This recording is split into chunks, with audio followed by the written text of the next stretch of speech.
The story begins with a dragon, who tells our protagonist that 100 years ago, a meteor from another world fell into the demon realm.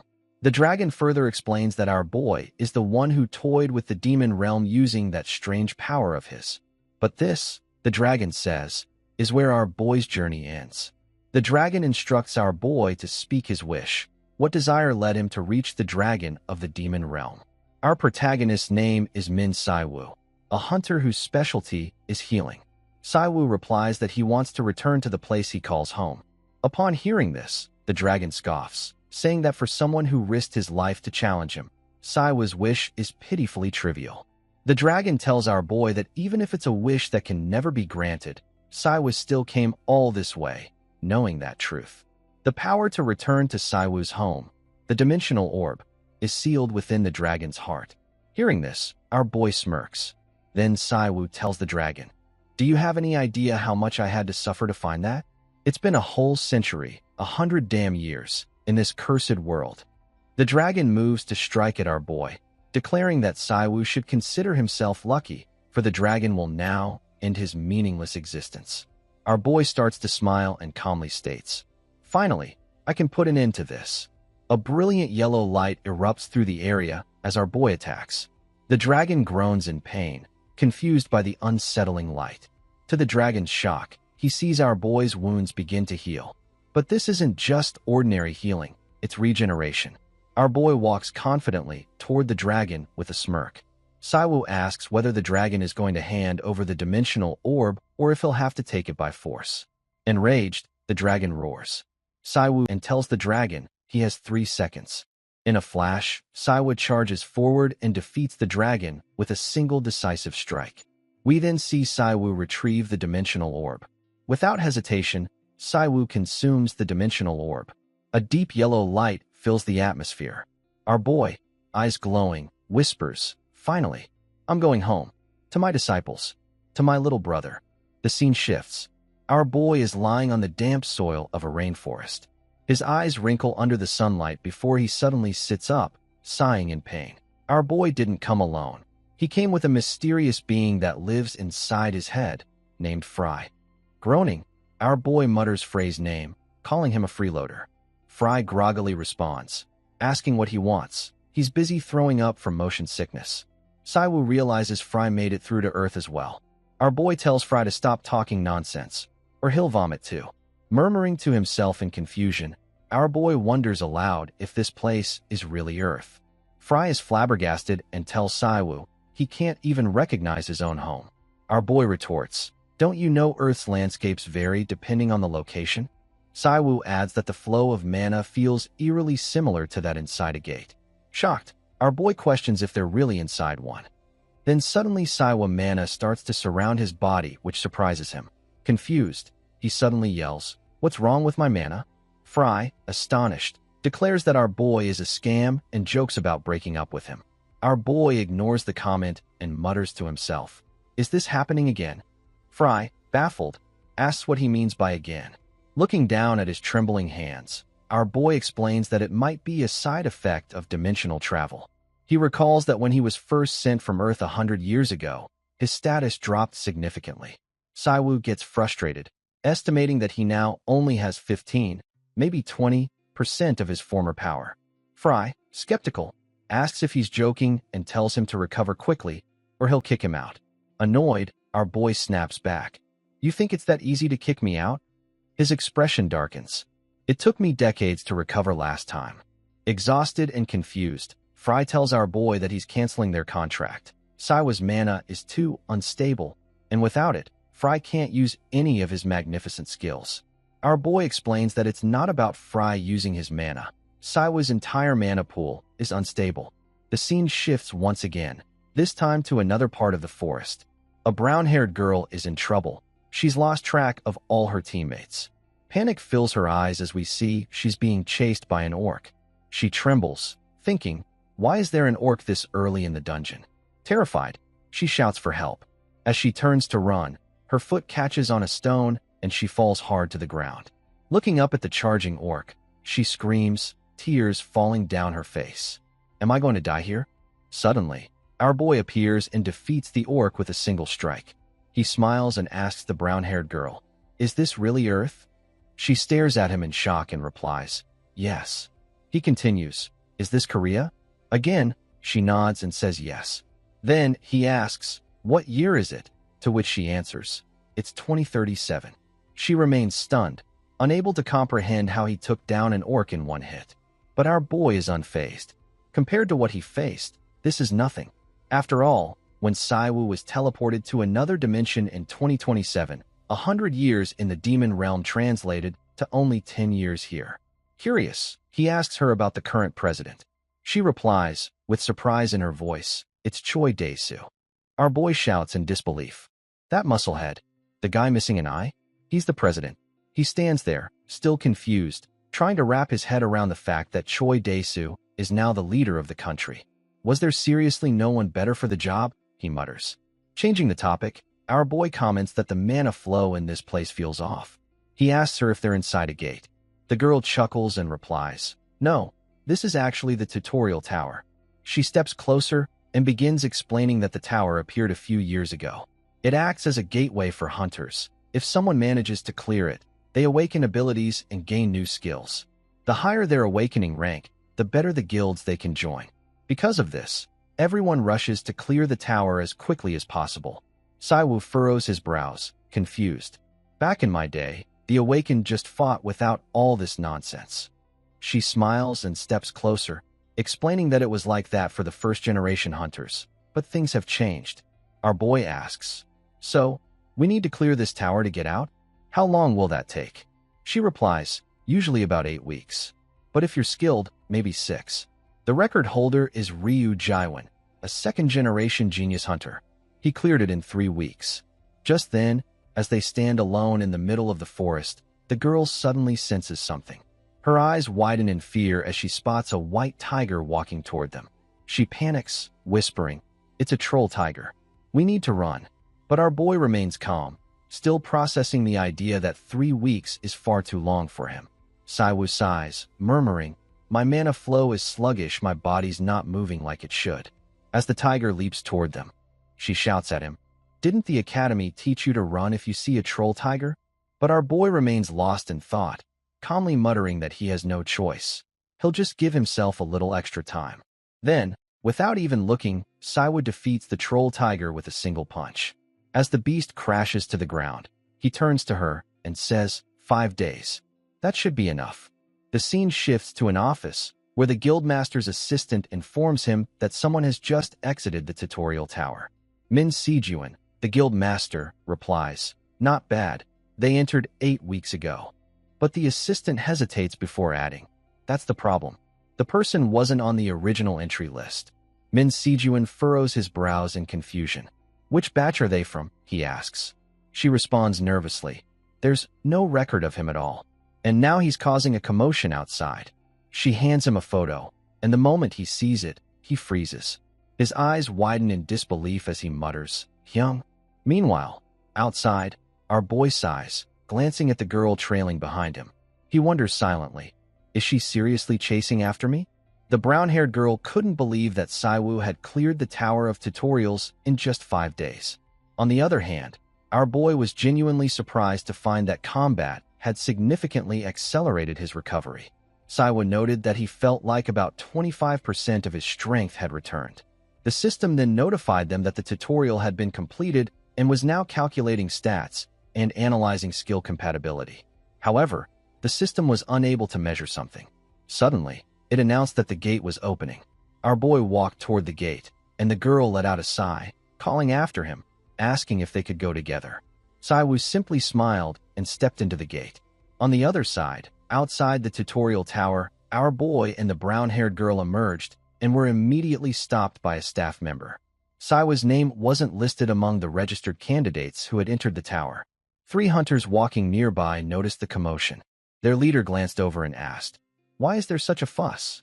The man beside him replied, "The gate just opened, but it looks like there's a problem." The leader's eyes landed on the brown-haired girl, recognizing her. "I remember seeing the pretty one on the entry list," he muttered. Approaching the staff, the team leader demanded, "What's going on?" The staff member explained, "These 2 just came out of the gate, but this guy's name isn't on the list." The team leader looked at Saiwu and thought to himself, he cleared the tower and came out without a scratch? That doesn't make sense. It could only mean this guy must have obtained some pretty decent skills. Just then, a black-haired hunter stepped forward and cut the conversation short. I'll take care of this, he said, flaring up. He turned to Saiwu, demanding, Who are you? Why isn't your name on the log? Our boy responded casually, I didn't come in through the entrance. The black-haired guy snapped, shouting, You entered through the gate, didn't you? Then you should have come out the same way. How can someone exit without entering? Our boy shrugged, replying, It just turned out that way. The black-haired hunter let out a mocking chuckle. This guy doesn't respect his seniors at all, he said, pointing a finger at our boy's head with a smirk. Looks like our boy awakened some kind of camouflage skill and is playing games. If you don't want to get hurt, then our boy better start talking. But Saiwu only stared at him with a blank expression. Infuriated, the black-haired guy asked, What's that look for? Still pointing his finger, he pressed closer. Our boy smirked and said calmly, Why don't you stop with the nonsense? Have you lost your mind? The man shouted. Our boy's smirk widened. Didn't I say I'd defeat you? He said, now wearing a confident grin. Come on, bring it. The opponent, enraged, threw a punch at our boy. The scene cut to a few moments later. The receptionist, rushing over, shouted, What on earth is going on here? She found the black-haired hunter and his entire team lying on the ground, groaning in defeat. A nearby staff member, visibly shaken, explained, That person I reported earlier for causing a disturbance got into a fight with the security team, and now he's vanished. Min Sijun arrived and asked the staff, Is there any CCTV footage clearly capturing this person? The staff member nodded and showed him the footage from the time of the incident. As you can see, he said, in just milliseconds, that guy took down 5 hunters and then disappeared without a trace. Could he be a hunter with stealth-type abilities? The staff wondered. Sijun shook his head. No, that's just pure speed. Nothing else. What does that even mean? The staff asked, puzzled. Sijun thought to himself, it's definitely Saiwu Hyung. He hasn't changed a bit in 10 years. Without hesitation, Min Sijun gave the order. Issue a wanted notice. Mobilize everyone in the guild to find this guy. Do not engage. Just tell him you're under Min Sijun's command and bring him to me. Hurry. Yes, sir, his team responded. Standing in the corridor, Min Sijun stared into the distance, thoughts racing. Where has he been all this time? Why now? Was he kidnapped, or did he escape? There had to be a reason for his long absence. If he had been in Korea, he would have come to me by now. So if he's really back, where would he go first? Sijun's gaze landed on the brown-haired girl who had emerged with Saiwu. Pointing at her, he said with certainty, She's the one who came out of the tutorial tower with him. The girl nods, stating that it's true and that she didn't do anything. It was the person who came with her who did everything. Sijun is impressed by her, noting that she exited the tower quickly and may have acquired some valuable skills. The girl shyly replies that she isn't sure if it's good or bad, but she did receive an A-rank skill. Sijun is astonished to hear that. They haven't even conducted the final assessment yet, but he thinks it's best to secure her for the guild in advance. He then comes up with an idea and tells her to tailor the contract terms to her liking and sign with their Empire Guild. The girl lights up with joy upon hearing that. With the Empire? She asks, almost in disbelief. She adds that she can't believe this is real, and if it is, it will be a great honor for her and her family. Just then, a voice from behind remarks, the guild name might be Empire, but they're acting like thugs. Min Saiwu turns around and calmly tells the speaker to watch his language. The camera pans to reveal Hunter Ryu Jawan, an S-rank hunter and the guild master of GM. He smirks at Sijun and says he chose his words carefully. Did I upset you? You're always so absurdly meticulous. Choi Sung, another S-rank hunter and the guild master of White Lion, steps forward and observes that Sijun appears to be getting outplayed. He adds that it seems everyone showed up after being contacted by the association. He further mentions that the entire security team was taken down, possibly by an unregistered awakened. This unknown individual defeated not just 3 hunters, but the security team as well. Choi Sung emphasizes that they don't know who this hunter is yet, but they must find him. At this level, the individual has likely awakened a high-grade skill and may become a top-tier talent. He says plainly that he would love to bring this hunter into his organization. Ryu Jawan laughs, saying, "Whoever finds him first gets him." He adds that as long as they find the guy, it doesn't matter if the methods are a bit shady. Min Sijuan glares at him. Choi Sung suggests that they each search for the hunter independently, since neither has time to waste. But they should inform each other if they find anything about this new awakener. Before leaving, he points to the brown-haired girl, offering her his card. He tells her she can take her time to think about her decision. As an awakened, any guild would welcome her.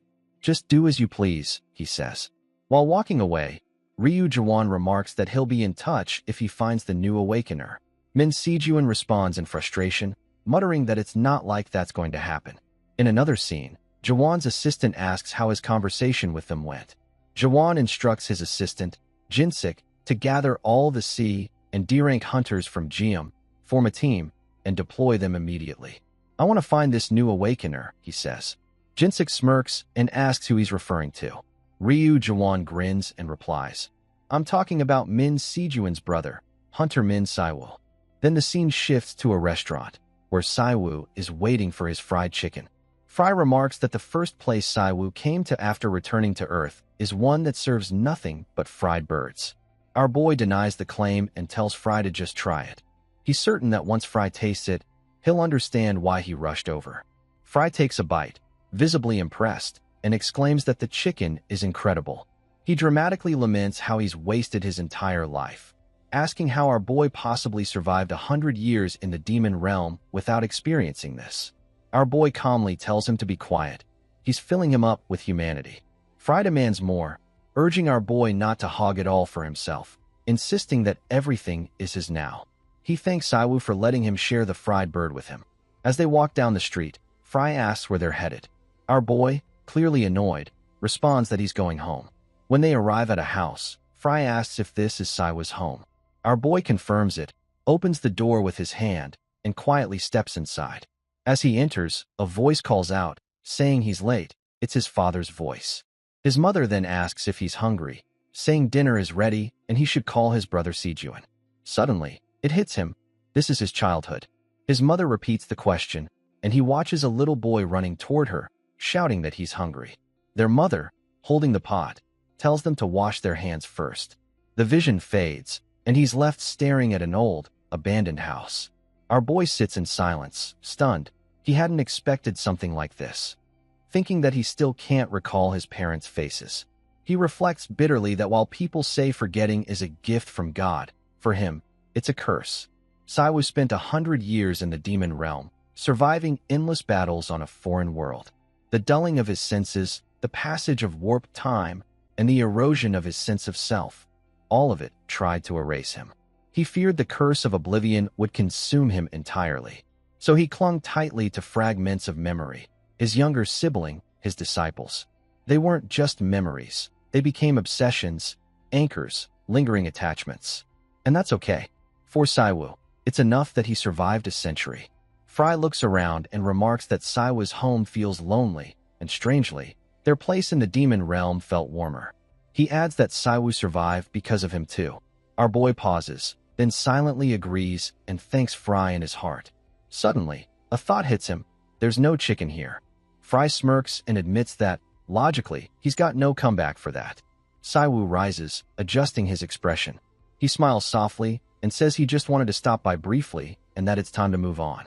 Our boy steps into the backyard and asks if they should start looking for the kids. He wonders aloud if everyone's been well these past 10 years. Thinking of his younger brother, he smiles again, hoping Sijuan is doing okay. At that moment, a shout comes from outside the gate. Someone says they've finally found him. A red-haired man approaches and accuses him of being the one who caused a scene at the tower exit. He introduces himself as Bayan Hakmun, a C-rank hunter from Vajra. He also questions if Saiwoo even realizes how long they've been searching for him. Our boy shrugs and replies indifferently, asking if he's supposed to feel sorry. Bayan yells back, demanding if he didn't hear, they're from Vajra. Our boy answers them calmly, saying it doesn't matter to him where they're from. Bayan, clearly irritated, asks if Saiwoo still doesn't understand what they want or the situation he's in. Saiwoo smirks and remarks that even kids are becoming hunters these days. What a wonderful world they live in. Bayan, enraged by the remark, declares that he'll teach Saiwoo a lesson. He suddenly jumps behind him and lands a punch, sending our boy flying into the wall. Chuckling, Bayan mocks him, asking who Saiwa thinks he is to talk like that. They start ridiculing him again. A skill window appears, displaying a C-grade skill called Lightning Flash, the ability Bayan just used. Saiwu turns to Fry and asks how about it. Does he want to eat it? Fry replies that it's the first skill he's tasted since returning to Earth, and he's eager to try it. The others are stunned to see Saiwu getting up. In an instant, our boy closes the distance and strikes Bayan, slamming him to the ground. Bayan's teammates are shocked at the sight.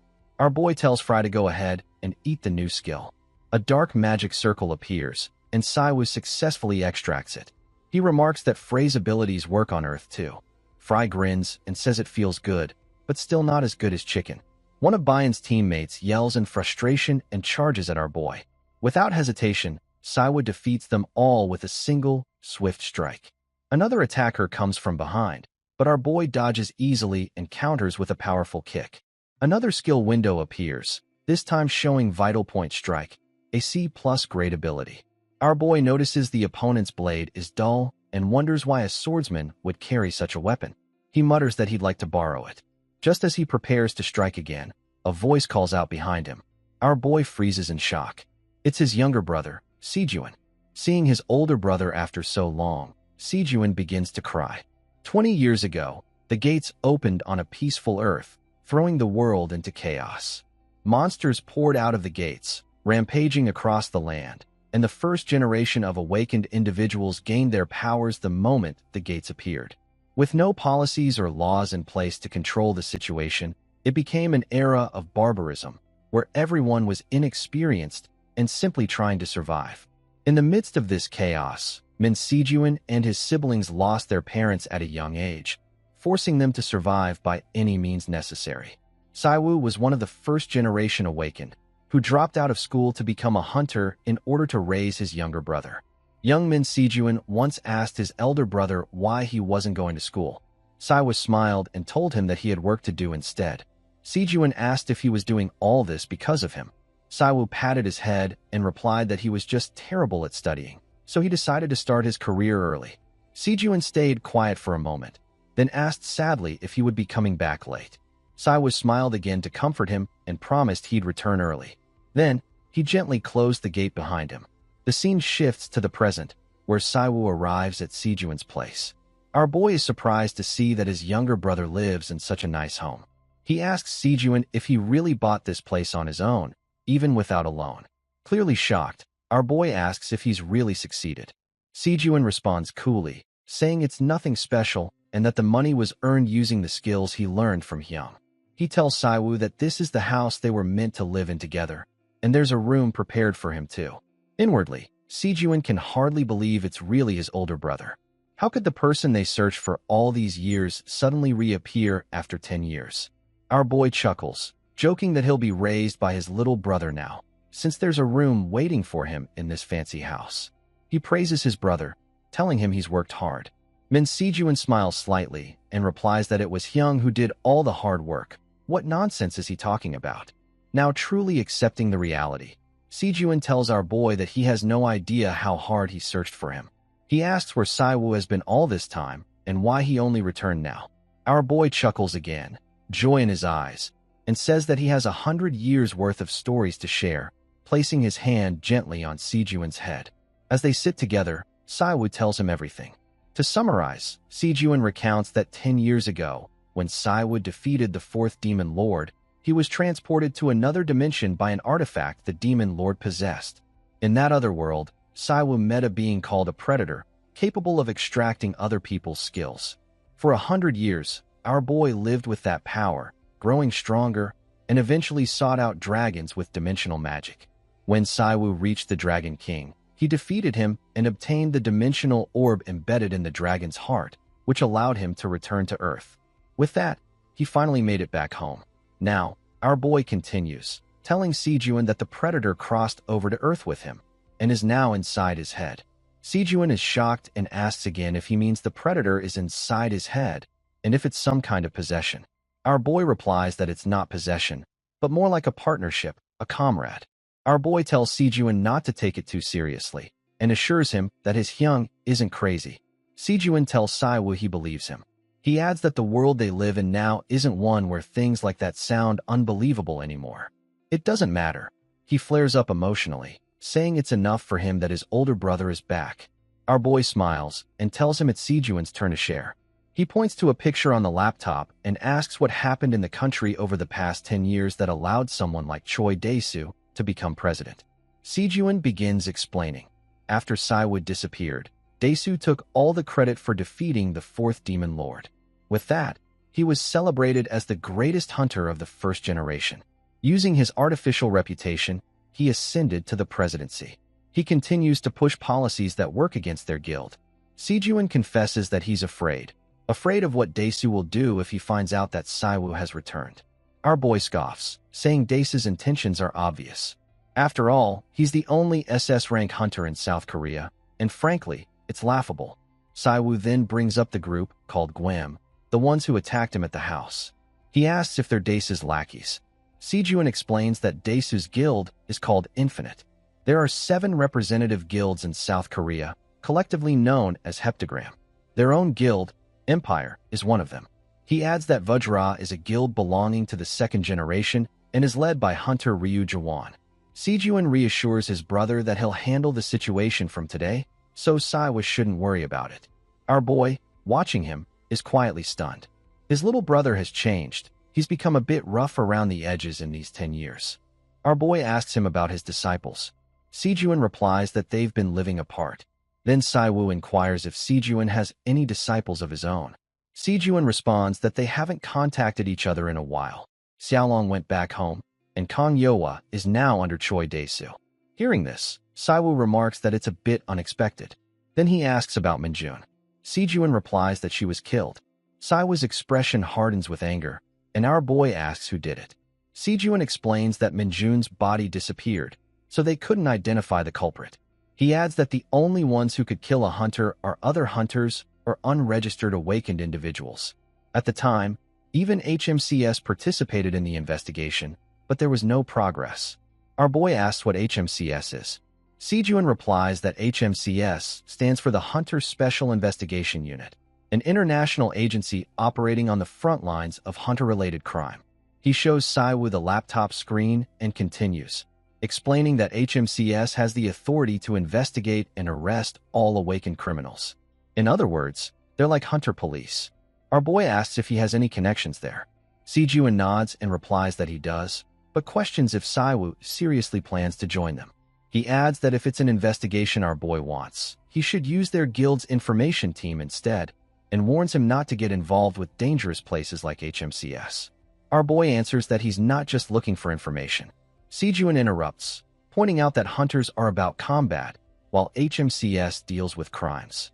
He advises Saiwoo to rest since he just returned, and takes some time to regain his senses.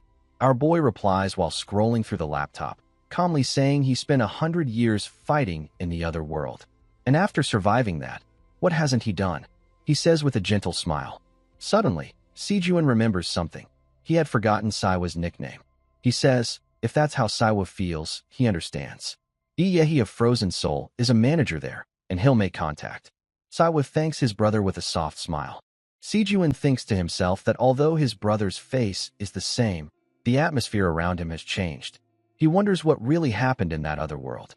Our boy sighs and tells Sijuan that he's seen a face somewhere before. Sijuan cuts in, who? And leans over to look.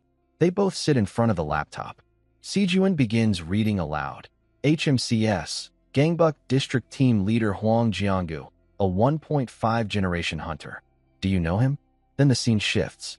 2 days later, at the HMCS headquarters Gangbuk team office, a brown-haired man yells in frustration, "These second-generation guys." His team member, startled, asks what's wrong. The brown-haired man flares up, saying they've just received a notice from higher-ups that a new rookie is being dropped into his team. The teammate sighs, replying hesitantly, huh? The brown-haired man continues, saying that back in his day, during the Lawless Zone era, everything was about strength. They used to write wills before going out on missions. He then pauses, remembering something. Did I ever tell you about the time I almost died in a raid nearly 10 years ago? 768 days. The team member responds, I think I've heard that one before. The brown-haired man insists, well, listen to it again. He starts recounting how, as a rookie, he took a fatal wound during a mission. He grows emotional, saying their party was on the verge of collapse and losing everything. But then, a healer appeared with miraculous abilities, like Hua Tuo, and saved his life. At that moment, our boy enters the room and calls out, Byung-gu. Saiwoo says, why are you changing your name? It confuses people. Our boy asks him if he remembers him, the lifesaver. The brown-haired man is too stunned to respond. His eyes widen as he yells Saiwoo's name in shock. At the HMCS headquarters, Byung-gu introduced our boy to his team as the newest recruit to join their gangbuk unit. He added that since Saiwoo was new, he might not be familiar with how things worked around there. He firmly instructed the team that if Saiwoo ever needed any information, they were to provide it immediately. As his seniors, they were to treat him with the utmost respect. A green-haired girl whispered in astonishment, remarking how unusual it was for their team leader to act this way. The boy standing beside her told her to stay quiet. This new recruit didn't seem like an ordinary one. Byung-gu then pointed at the green-haired girl and called out her name, Kim Sung. Startled, Kim Sung hesitantly responded, yes, I'm listening. Byung-gu ordered her to follow him to the conference room, explaining they would conduct a quick briefing on the new recruit. The other team members speculated whether the new recruit might be a 3-star hunter. The scene shifted to the conference room. Sung turned to Saiwoo and asked, would you like a coffee? Americano or mix? Mix, Saiwoo replied. Byung-gu held out a uniform to our boy, explaining it was the standard HMCS deployment gear. He asked for Saiwoo's size. Before Saiwoo could respond, Kim Sung, who served as the team's data manager, raised her hand and interrupted. She stated that since this was an official briefing, she hadn't received any instructions regarding the new recruit and wasn't sure what information to provide. Saiwoo calmly told her to compile and summarize all hunter death records from 20 years ago. Sung blinked in confusion, asking if he meant 20 years worth of data. That would be a massive undertaking, especially considering they had to submit reports to the Hunter Association. Byung-gu cut in before she could protest further. Stop making excuses, he said, his tone sharp but composed. You've got enough experience to figure it out. Turning to our boy, Byung-gu smiled. Don't worry, she'll handle it quickly and expertly. Still bewildered, Sung muttered to herself, wondering when the team leader had changed. Then, reading something on her screen, she asked Saiwoo, when you said killed, were you only referring to humans? Saiwoo nodded. Only cases officially recognized as murder by HMCS will do. Also, include a list of hunters who are still alive. He then crushed his paper cup, deep in thought. Killing an awakened hunter was nearly impossible, unless the attacker was also awakened and of equal strength. If someone had managed to kill a high-tier hunter like Minjun, chances were the culprit had been an awakened hunter themselves. Even if they'd been caught or killed, there should be a record somewhere. Tracking them now took priority. Sung asked where to send the compiled data. To my phone, Saiwoo replied. Just then, someone called out to the team leader. With visible irritation, Byung-gu told them to come in. A team member entered and reported that the police had requested support. A turf war had broken out between crews, some of whom included awakened individuals. Byung-gu frowned. Can't the police handle it? They're just low-ranked stragglers. Sung interjected. One of them is Cerberus. Byung-gu's expression turned sour. Those guys again. Our boy turned to Sung. Cerberus. They're not your average crew, Sung explained. They're involved in arms trafficking, contract killings, and there are even rumors about hunter trafficking. Regular police can't handle that kind of threat. Hearing this, Saiwoo told Byung-gu to take him along. The team leader sighed. Didn't I tell you to change your name to Jiang-gu? Our boy simply stared back at him, expressionless. Byung-gu chuckled. All right, fine. If you're going with that, I'll stick with Byung-gu too. Then he added, let's go. Our boy stood and followed him, now dressed in the standard HMCS uniform. As they prepared to leave, Byung-gu said, you're still a rookie. Think of this as part of your training. The scene shifted. In a dimly lit room filled with scattered chairs and injured individuals on the floor, a voice sneered. The field captain of the Bloodless Reaper is no big deal. Kong Ho, the second in command of Cerberus, smirked. At least not in front of the shield, right? His assistant nodded. You're totally right. A red-haired man, Jiken, Cerberus's third-in-command, stood up slightly and smirked in quiet amusement. "That's a bit unfair," he said to Kong Ho. "I could take down those guys too." Kong Ho turned to him with a grin. "Feeling left out, Jiken? If Jiken is serious, then he should try defeating him." Jiken responds that he'll wait for the right time. One of these days, he plans to challenge him. Kong Ho laughs and says they wouldn't get far without him, adding that it's a good thing Jiken quit being a hunter and joined the organization. He remarks that their boss really does have a good eye for talent. Kong Ho's assistant interrupts, asking if they should begin expanding their territory. Kong Ho nods and declares that, as of today, the place belongs to Cerberus. Suddenly, Kong Ho is attacked by someone. One of the crew members, startled, asks who the intruder is and wonders aloud if he's a stray who escaped. "It's our boy." Jiken looks over and asks Kong Ho if he killed the other guys. He reminds him that messing with HMCS complicates things. Kong Ho shrugs and replies, "Who cares? Just take care of it like you always do." Our boy steps forward and, with a cold expression, says that judging by how casually they're talking, it's likely they've killed a few hunters before. Janko reacts in shock. Our boy then says firmly, "Show me what you've got." Kong Ho's assistant demands to know why he's here and why he's alone. Janko turns to the assistant and says, "What do you mean? What should we do?" "If he wants to see something, show him." Kong Ho unleashes his skill and orders the team to take Siwa down. Without hesitation, they all charge at him. What follows is swift and brutal. Siwa effortlessly defeats them all. Eventually, he walks over to Janko, the only one left conscious, and wakes him up. Our boy calmly tells Fry, "Eat this skill." Fry responds excitedly, saying it's a decent one and he's eager to consume it. Lying on the ground, Janko stares in disbelief. "All of them, defeated by one guy," he mutters. He looks up and asks our boy, "Why are you going this far?" He insists that they didn't want anything and that they've never killed a hunter. Our boy answers coolly, "I know. I didn't think you were capable of something like that anyway." Janko, still dazed, asks, "Then why?" Our boy replies, "I just wanted to test how strong awakened criminals have become lately." He pauses, then adds, "And judging by your performance, taking you down early was the right call." Just then, Byungu arrives, calling out to our boy in a worried tone.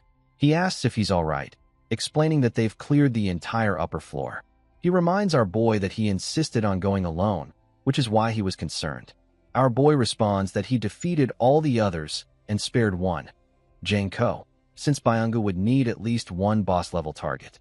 Byungu nods, replying that it's acceptable as long as he was attacked first. He reminds Siwa that HMCS operates as an international organization and must follow standard procedures. All agents are required to wear body cams to verify their actions.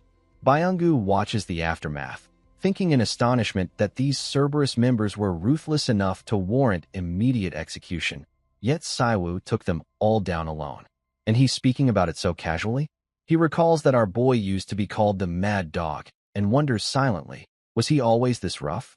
Our boy then admits that he forgot to turn on his body cam. He shrugs and adds that he's still in his probationary period. Then, he turns to Byungu. "Will you cover for me?" Byungu hesitates, then answers, "Yes." Meanwhile, a man hiding under a table picks up a call. Speaking quietly, he reports, "Cerberus has been completely wiped out. They didn't even get a chance to fight back. Kong Ho was arrested, and Jiken is dead." On the other end of the line, A-rank Hunter Gret from the Hong Kong Guild listens. Furious, his expression darkening with rage. Hunter Gret and the Hong Kong Guild have arrived in Korea. Members of the Korea Hunter Association are present at the airport to receive Hunter Gret. Lee Junyoung steps forward and introduces himself. However, Hunter Gret ignores the introduction and immediately asks where his brother is. Lee Junyoung replies that Jiken is currently placed in the Hunter Forensics Department. He further explains that he will accompany Hunter Gret to verify the body and complete the necessary procedures to arrange his designated accommodation. Gret sighs and forces a smile before asking about a suspect. He states that he heard the person responsible for his brother's death is affiliated with HMCS. Lee responds that he cannot comment on anything related to that. Gret then asks if he is permitted to leave the premises outside of his scheduled agenda. Lee replies that it is not allowed. Hunter Gret must remain at his designated accommodation until the prearranged departure date. If he leaves without authorization, under Hunter International law, he will face deportation along with disciplinary action and penalties. Lee then states they will now escort him to the forensics department. Frustrated, Hunter Gret points at his junior and orders him to find the individual responsible. Ryu Yinpeng, a B+ rank hunter, smiles and nods in agreement. Hunter Gret, burning with quiet rage, thinks to himself that he'll wait. He'll be the one to take down the person who killed his brother. The scene shifts to our boy speaking with Sijuan. He asks whether everything was taken from Minjun's belongings.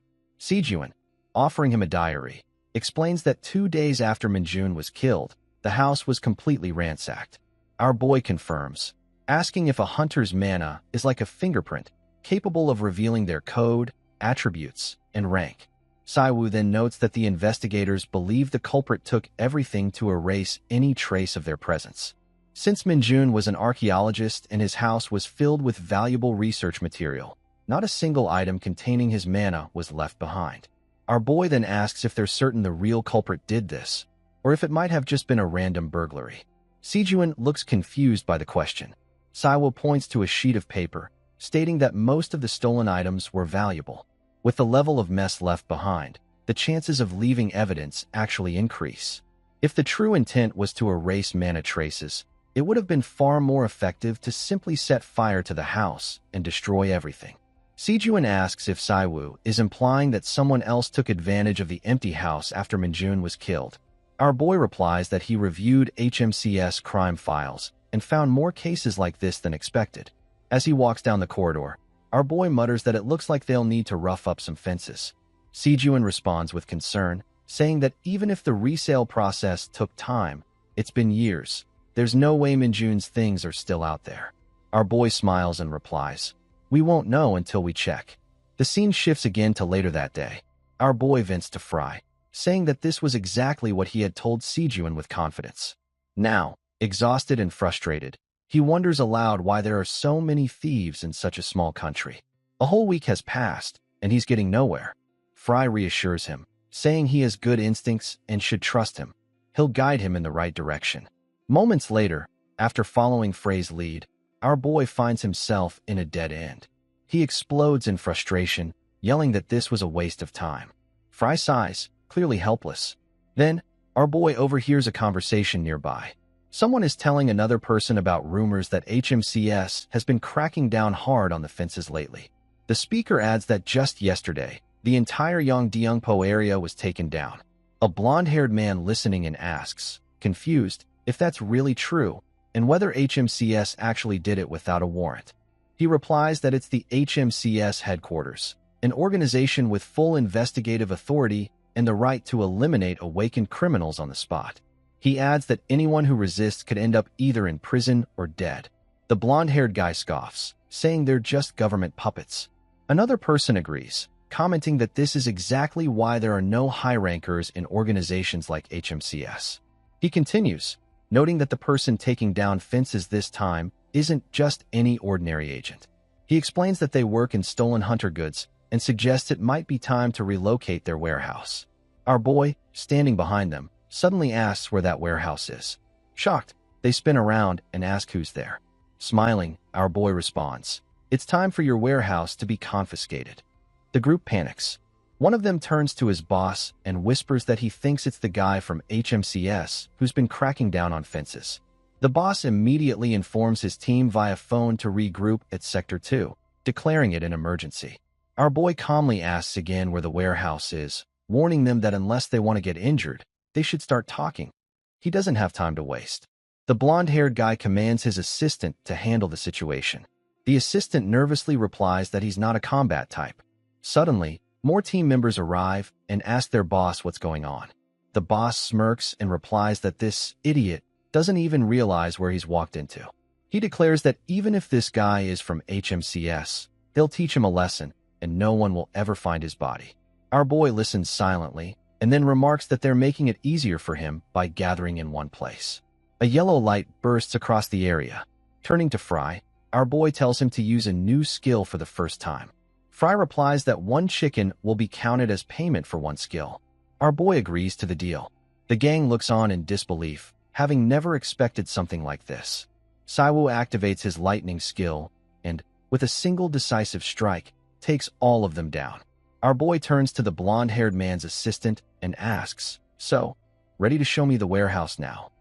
The assistant, trembling, asks who Saiwu really is. Our boy smirks.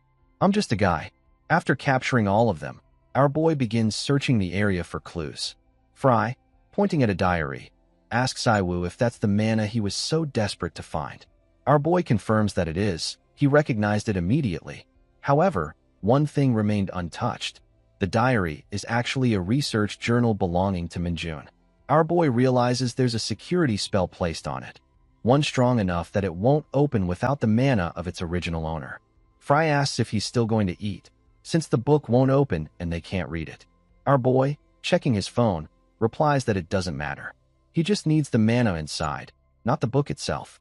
He then calls Byung-gu, informing him that he has a dozen criminals tied up and needs him to come clean up the scene. He also tells him to bring the car.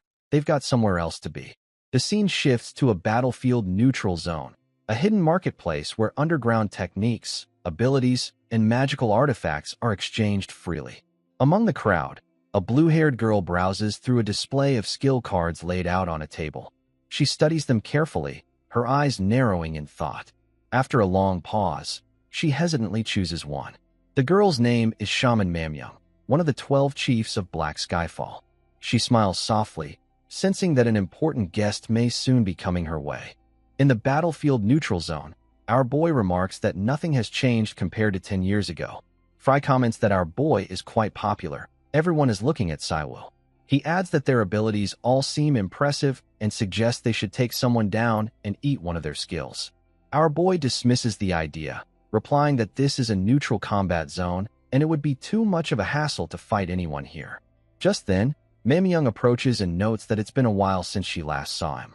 She says she's been waiting for him and invites him inside. Once they enter her place, Mamyung comments that it's hard to believe 10 years have passed. He hasn't changed at all. Our boy replies that Mamyung is still the same and still unnamed. She ignores the remark and asks where he's been all this time, pointing out that he completely cut off contact. He hands her Minjun's book and replies that it's a long story, not a very interesting one. He then explains that he wants her to extract the mana from the book. Mamyung chuckles, saying he hasn't changed, always straight to the point. She agrees to extract the mana, mentioning that she enjoys doing things like this. She asks if he still remembers how it's done. Our boy picks up a knife from the table and points it toward his hand. He explains that mana, once channeled through abilities or magic, can't easily return to its original state. He makes a small cut on his hand, beginning the ritual. To explain the process, he compares a completed spell to curry. You can remove solid ingredients like carrots and potatoes from finished curry, but you can't separate the dissolved curry powder, water, and other ingredients back into their original forms. This seemingly impossible task becomes reality thanks to a woman known only as Unnamed. With her unique skill, Mana Hacker, Mamyung collects the mana, an illegal medium, a power that defies causality, a force that goes against the laws of nature. She places it back on the table and explains that abilities like this are often linked to crime, which is why society views them with suspicion. She then cuts her own wrist slightly with the same knife and smiles, stating that the process is complete. Fry, visibly uneasy, mutters that Mamyung's skills are unsettling and definitely not his type. Our boy shakes her hand and thanks her for the compliment. Mamyung, still smiling, asks if Saiwu is leaving so soon. He replies that he is pending work and promises to visit again. She sighs wistfully, remarking that he's always been such a mysterious one. As they leave, Fry complains that the place gave him a bad vibe and that he never wants to return. While driving, our boy asks why Fry is acting so strangely today. Fry flares up, saying that both Saiwu and Mamyung are incredibly depraved. Our boy raises an eyebrow, confused by the remark, and asks what he's even talking about. Fry dodges the question and changes the topic, asking where they're headed. He just wants to go home and rest. Our boy replies that they're going to the Ancient History Research Institute, the place where Minjun was taken down. Upon arrival, our boy barges into the building.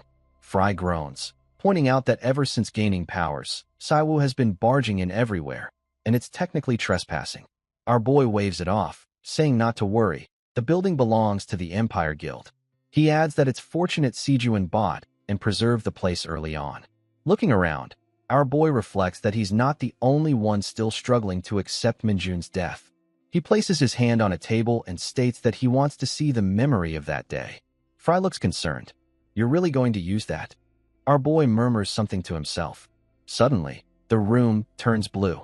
He places the container he received from Mam Young on the floor and speaks the words, "Mana Remembrance." The blue light begins to illuminate the surrounding. The Mana Remembrance skill activates, and translucent figures start to appear. The glass container emits a steady, glowing blue light. Fry, clearly irritated, asks if Saiwa's mana reserves are so small that he can't see anything clearly. Our boy replies calmly, explaining that it can't be helped. Mana Remembrance doesn't display the target's memories, only their emotions. Saiwu reflects that Minjun was never a weak hunter. If someone managed to take her down so quickly and alone, the culprit must be highly skilled. He watches the glowing scene intently, confusion settling in as he mutters, "It was an order." That can only mean one thing.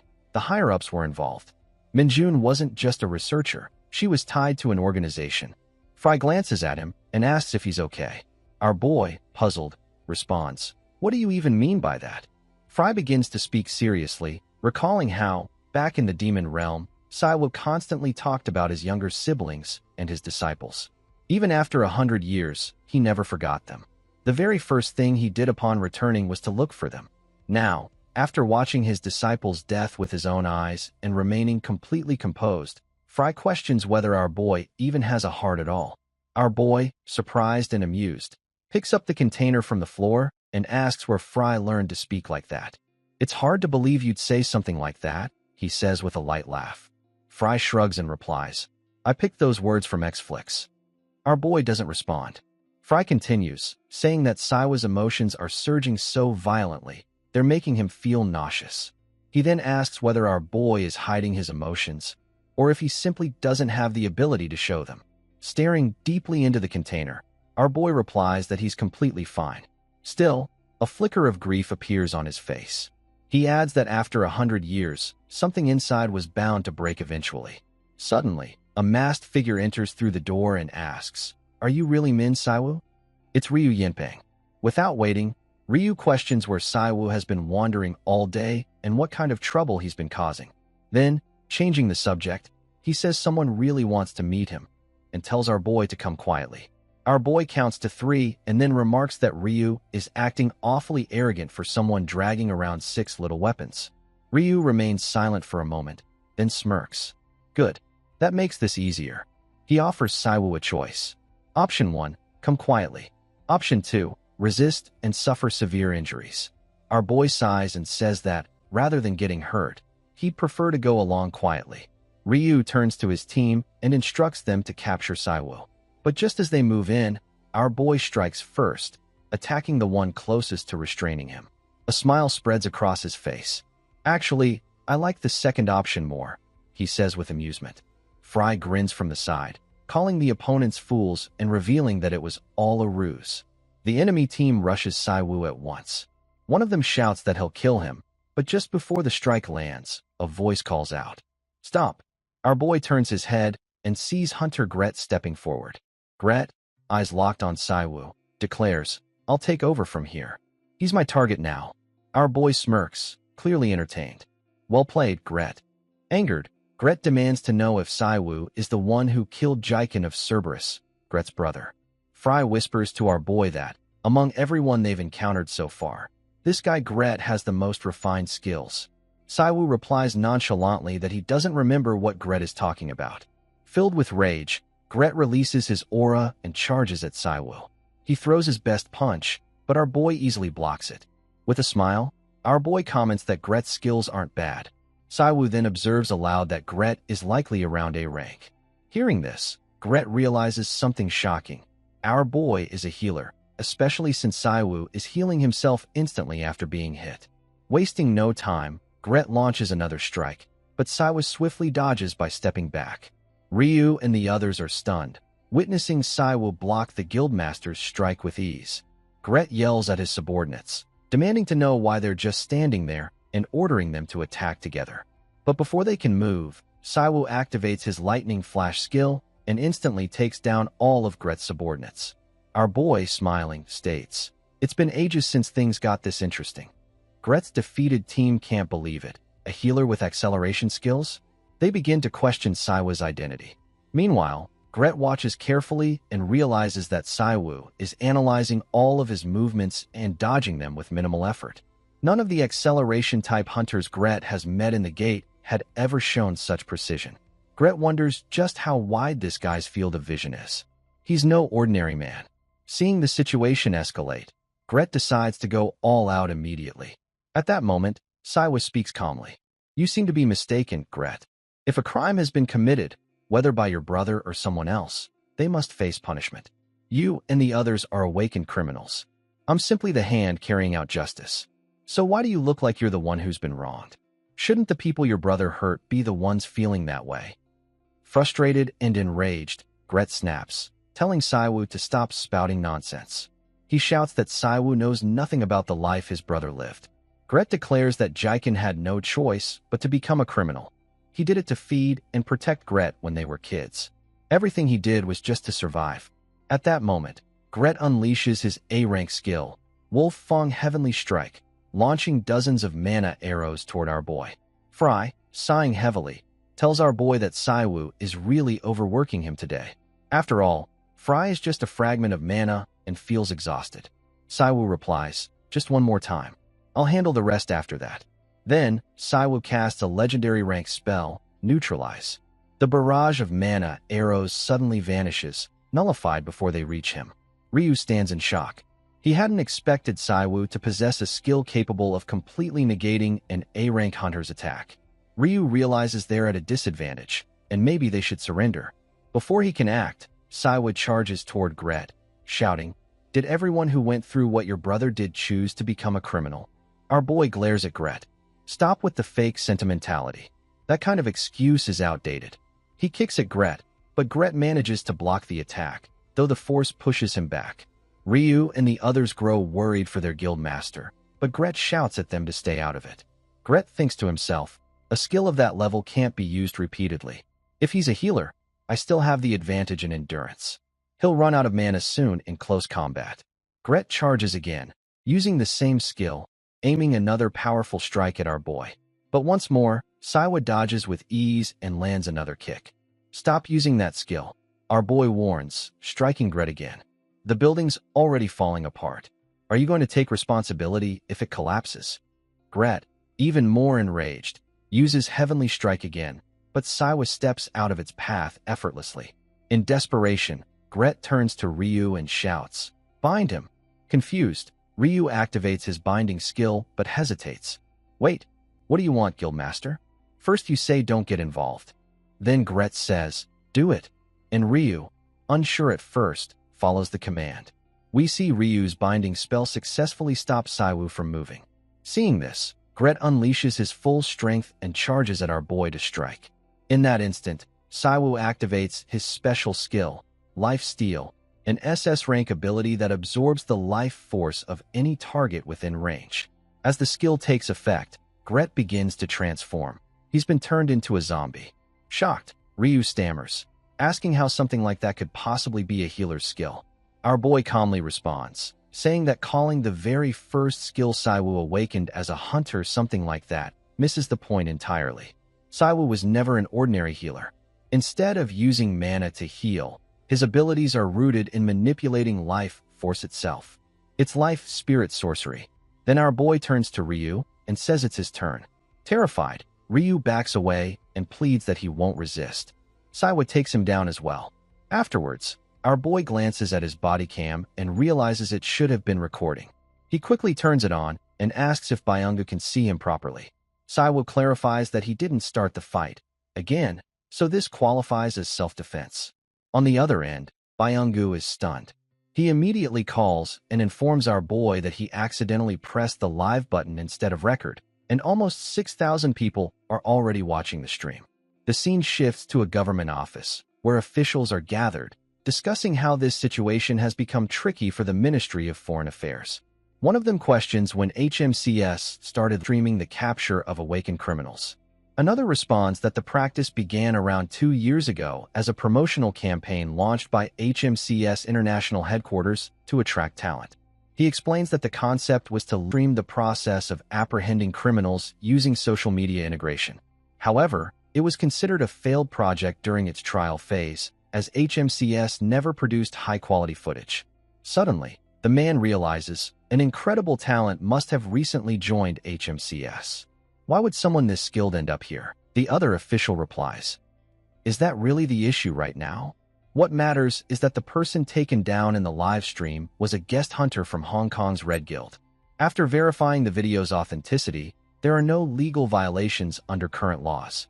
At that moment, Choi Dae-soo, the current president of South Korea, enters the room and asks, "What's going on?" A few days later, at the Empire Guild cafeteria, which is filled with many customers, the guild master asks Min Si-woo if he is even listening.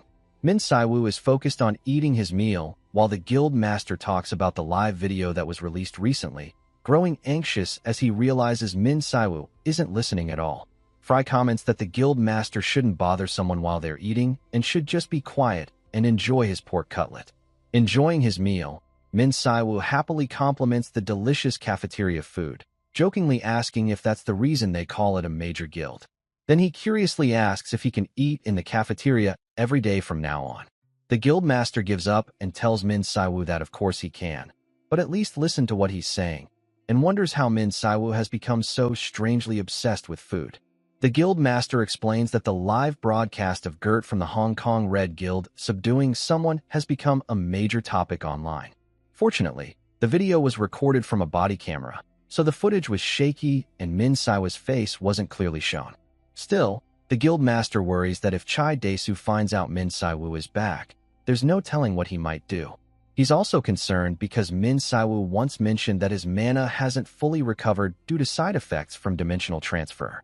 Considering what Guild Master Choi Sung-lee Dae-soo has done over the past 10 years to erase all traces of Min Si-woo, the best thing right now is to lay low.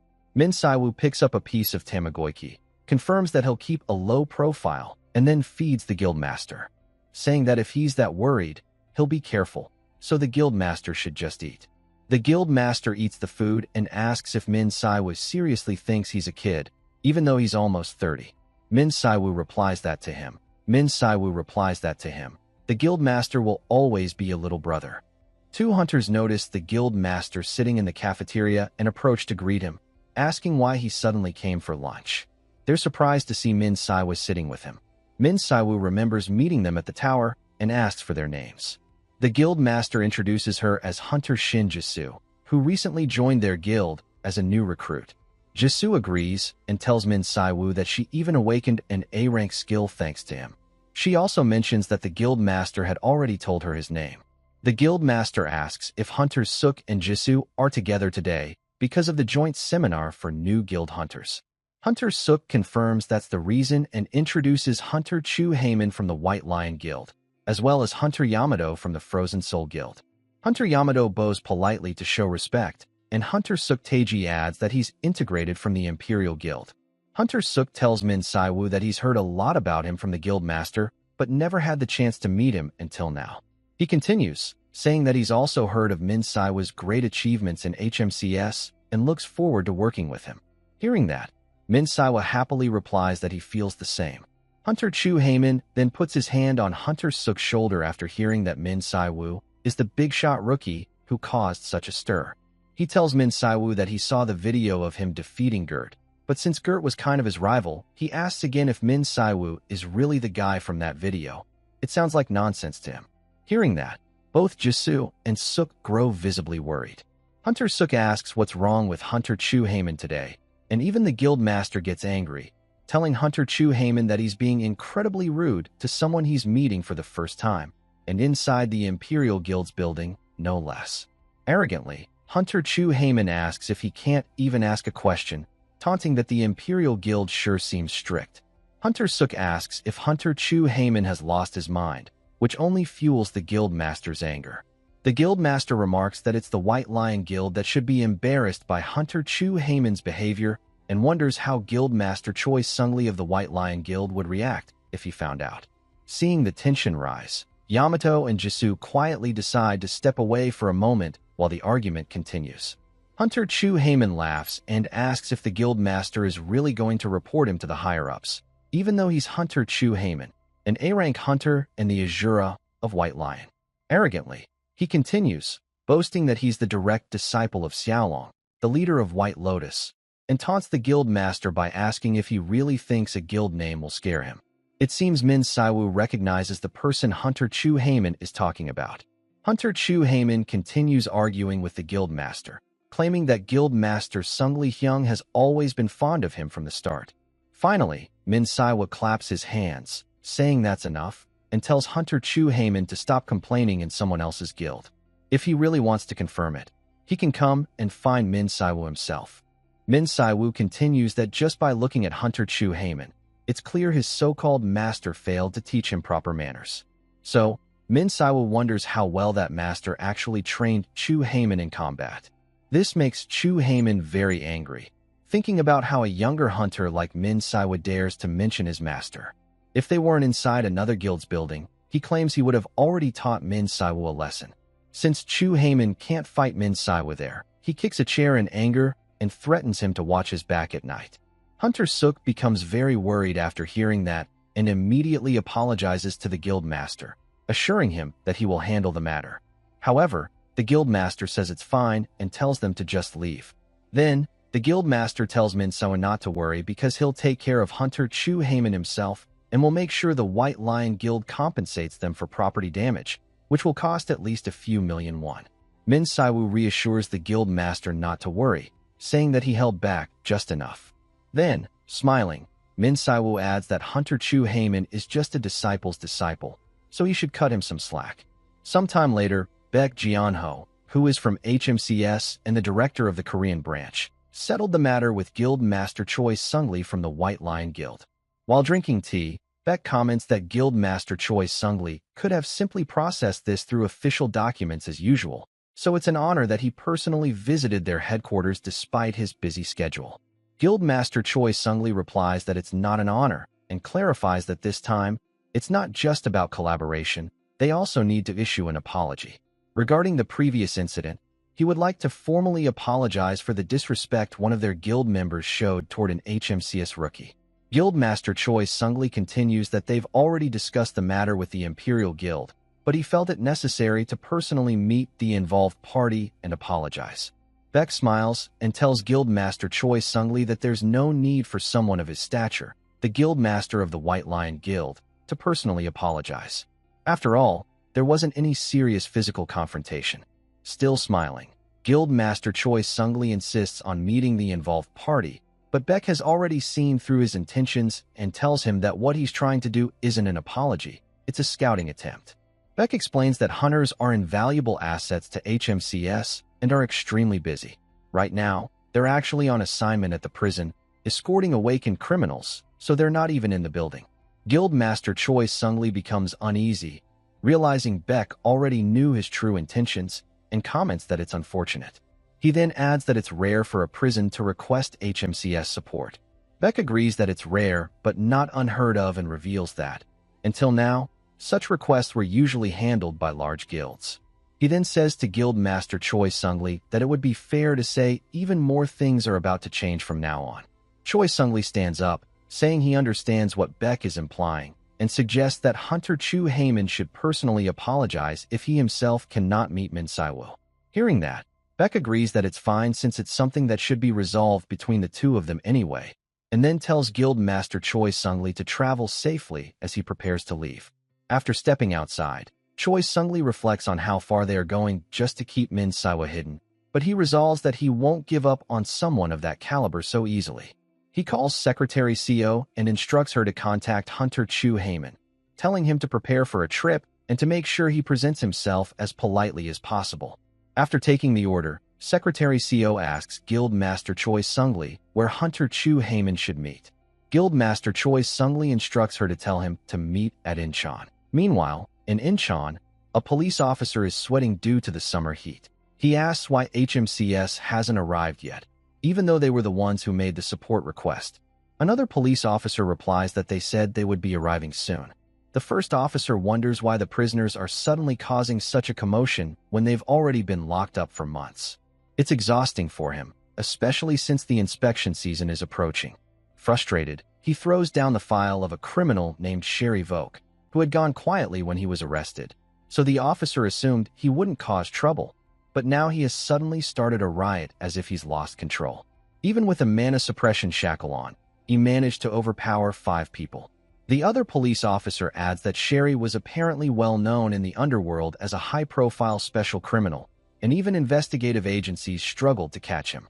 The first officer, clearly frustrated, decides to transfer this troublesome prisoner to Kangwon as soon as possible. The scene then shifts to the prison cabins, where Sherry is confined. He listens to someone speaking through a mouse device, who tells him it's a message from Bestia, saying that Sherry already knows about the upcoming meeting and that the organization has already made its move there. Sherry is told he now has a task to complete if he wants to get out of prison. After hearing that, and decides to cause trouble inside the prison. At the same time, Min Saiwoo arrives at the entrance of Incheon, an awakened prison.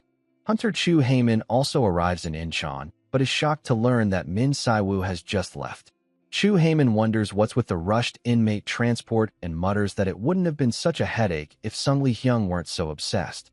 Then, Chu Heyman suddenly notices a bus leaving and quickly asks if that's the bus carrying Min Saiwoo. The police officer confirms that it's the one transporting the awakened being, and that Min Saiwoo is acting as the escort. Realizing this, Chu Heyman hurriedly gets into his car, muttering in frustration because now he'll have to go all the way to Gangwon-do. Anxiously, he drives off, vowing to claim both his overtime pay and an extra allowance for this trip while grumbling about the guild leader. Meanwhile, inside the bus traveling down the road, Min Saiwoo is sitting casually, sipping a cup of cold coffee. Sherry calls out to him, saying that Min Saiwoo is hurting his feelings by drinking it all by himself. Min Saiwoo coldly replies with a simple, "Yeah," which makes Sherry irritated. Sherry calls him rude and asks if Min Saiwoo is the warden in charge of his transfer. Again, Min Saiwoo calmly replies that he isn't the warden and keeps focusing on his coffee. Sherry then smirks and asks which major guild sent Min Saiwoo, since he hasn't seen him before. Noticing that Min Saiwoo doesn't react even after hearing his name, Sherry comments that Min Saiwoo must be quite confident in his abilities. Min Saiwoo asks why, innocently questioning who Sherry even is. Sherry laughs in disbelief, amazed that Min Saiwoo got on the transport without knowing who he's guarding, and calls him reckless, saying he should at least know why a prisoner is being transferred. Min Saiwoo casually replies, asking if it's because Sherry talks too much. This angers Sherry, who then tries to break free from his restraints, saying that he's wearing those cuffs because he once overpowered 5 awakened individuals. Then Sherry arrogantly asks if Min Saiwoo understands the situation now. He continues by asking what Min Saiwoo thinks is the reason for transferring an A++ level awakened person in a regular transport vehicle, especially with a so-called newbie escorting him. Continuing his rant, Sherry asks if Min Saiwoo realizes just how dangerous his position is. Suddenly, the bus crashes, flipping through the air before landing heavily on the ground, completely wrecked. 2 awakened figures appear nearby, one an older man and the other a young boy. The old man wonders if Sherry is still alive. Sherry kicks open the door and angrily asks the old man if he was planning to get him hurt too. The old man laughs, saying that if the gray wolf of Bestia could be taken down by something like this, then forget it. He teases Sherry, saying that right now, he looks more like a puppy on a leash. Sherry becomes furious and threatens the old man jokingly about losing his fake teeth. The old man chuckles, saying that Sherry still can't take a joke, and asks if he's dealt with the escort officer he came with. Sherry steps out of the wrecked vehicle and confirms that he hit Min Saiwoo when the explosion happened, so he assumes Min Saiwoo is probably lying somewhere unconscious. Sherry then turns to the boy and tells him to remove the cuffs quickly. The boy warns Sherry to stay still unless he wants to lose a wrist, explaining that mana engineering is quite delicate these days. After a short while, the boy successfully breaks the handcuffs, allowing Sherry to stretch his arms and shoulders, saying he thought he was going to die of frustration. The purple-haired boy rolls his eyes, telling Sherry to stop exaggerating since it's only been a few months. Suddenly, Hunter Chu Heyman arrives and orders the criminals to stop moving. He comments that he had wondered why they chose such a gloomy road and notes that they've caused a major incident. Hunter Chu Heyman had already expected something like this, but seeing Min Saiwoo apparently defeated by these individuals convinces him that Min Saiwoo isn't as special as others claim. He mutters that Sung Lee Hyung really doesn't have a good eye for people. Cracking his knuckles, Hunter Chu Heyman demands to know who the criminals are and which organization they belong to, asking if they'd prefer to talk now or after being restrained. The purple-haired boy recognizes Hunter Chu Heyman's face and warns the others that he's an A-plus rank hunter from the White Lion Guild, then asks when he started following them. The old man looks around and confirms that no other hunters are detected nearby, meaning Hunter Chu Heyman is alone. Sherry comments that it's fortunate because it has been a long time since he warmed up his body. Chu Heyman takes his battle stance, telling the criminals to stop whispering among themselves and reminding them that he asked who they are. Sherry walks up to Chu Heyman and asks if he really wants to know, even though he's going to lose anyway. Sherry suddenly activates his skill called Bear Wolf, an A-plus grade ability that transforms the user's body into that of a werewolf, maintaining the form until their available mana runs out. Chu Heyman grows frustrated seeing a heteromorphic awakener, but despite that, he believes the transformation will revert once Sherry is defeated. Filled with determination, Hunter Chu Heyman decides to use his own skill, Azura, Diamond Rampage, another A-plus grade ability. By rotating his mana internally, it forms an invisible armor that envelopes his entire body, enhancing his physical capabilities and movements to an advanced level. Chu Heyman begins striking Sherry, who blocks the attacks while analyzing the A-grade skill and admits that it would have been troublesome to face Hunter Chu Heyman alone. On the other hand, Hunter Chu Heyman becomes increasingly uneasy as he continues his barrage of punches. He can feel the impact landing, but Sherry doesn't seem to falter at all. After taking a blow to the face, Sherry mocks him, asking if this is supposed to be a welcome back massage service. The purple-haired kid watching the scene comments that Sherry has taken quite a beating, while the old man grows concerned about support from other awakeners possibly arriving at any moment, saying they don't have time to waste. The old man then orders the purple-haired kid to finish it quickly. The kid activates his 10-headed viper skill, commanding the summoned creature to restrain Chu Heyman. Startled, Chu Heyman tries to dodge, but the viper relentlessly tracks and ensnares him. As Sherry prepares to attack, he remarks that the White Lion Guild isn't anything special and taunts Chu Heyman, asking if he thinks he's important just because he belongs to a top guild. He continues, saying that in reality, Chu Heyman is just another low-tier fighter. Frustrated, Chu Heyman fires back that Sherry is acting arrogant while ganging up on him 3 against 1. Sherry laughs at this and kicks him again, saying that he should have just waited quietly for backup instead. The old man urges Sherry to finish it since time is short. Sherry agrees and channels his mana, forming sharp claws, asking if Chu Heyman has any last words, though he adds that he won't listen even if he does. Hunter Chu Heyman grows furious, thinking that he might actually be defeated in a place like this. Suddenly, a white light flashes near him as Min Saiwoo appears, striking the purple-haired kids. After that, Min Saiwoo turns to Chu Heyman and asks if Xiao Long taught him to give up in front of an enemy. Chu Heyman is shocked to see him alive. Min Saiwoo calmly continues, saying it took him a while to figure out how to use the body camera. He wasn't sure which one was live and which one was a recording. Hearing that, Fry jokes if Min Saiwoo is already becoming farsighted and tells him to get his magnifying glass ready. Sherry can't believe his eyes. He was certain he had taken Min Saiwoo down before escaping. The old man tells Sherry that the purple-haired kid is gone and adds that he can't even sense the mana flow, which means Min Saiwoo isn't using a normal skill. Anxiously, Hunter Chu Heyman tells Min Saiwoo to wait for support because these opponents are dangerous.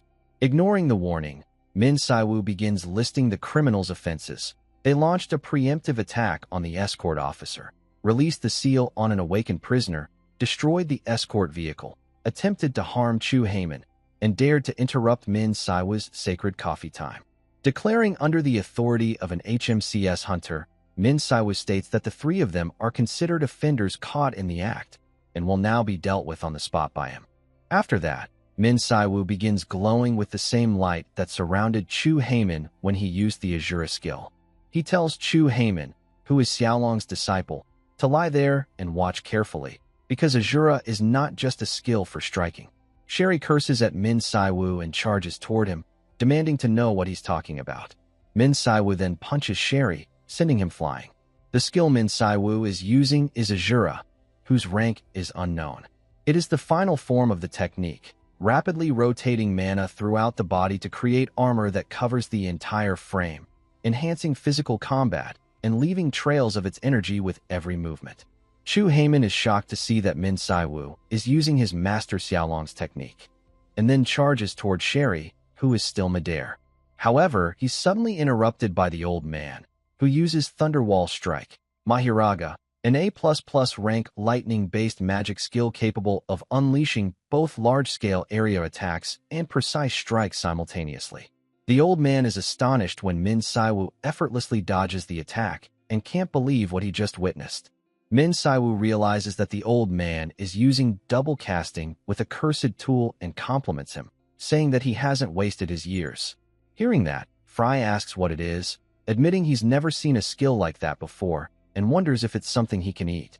Min Saiwu tells him not to, explaining that it's like a one-time use scroll. It activates when mana is channeled into the engraved spell created by its maker. He adds that such tools are extremely expensive, and most ordinary hunters wouldn't even dare to obtain one.